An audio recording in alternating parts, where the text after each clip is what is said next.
الحمد للہ وکفى والصلاة والسلام على عباده الذين اصطفى اما بعد فاعوذ باللہ من الشیطان الرجیم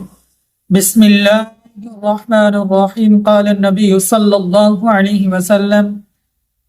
قال من قال لا الہ الا اللہ مخلصا دخل الجنہ قیل وما اخلاصها قال ان تحجزه عن محارم اللہ صدق اللہ العظیم۔ میرے اور آپ کے پیارے آقا مدنی کریم علی نبینا علیہ الصلوۃ والسلام نے ارشاد فرمایا کہ جو شخص کلمہ طیبہ لا الہ الا اللہ کو اخلاص کے ساتھ کہے جنت میں داخل ہوگا۔ تو کسی صحابی نے حضور علی نبینا علیہ الصلوۃ والسلام سے پوچھا کہ کلمے کے اخلاص کی علامت کیا ہے؟ تو حضور علیہ نبینا علیہ الصلوۃ والسلام نے ارشاد فرمایا کہ حرام کاموں سے اس کو روک دے۔ اللہ سے دعا ہے اللہ تبارک و تعالی ہمیں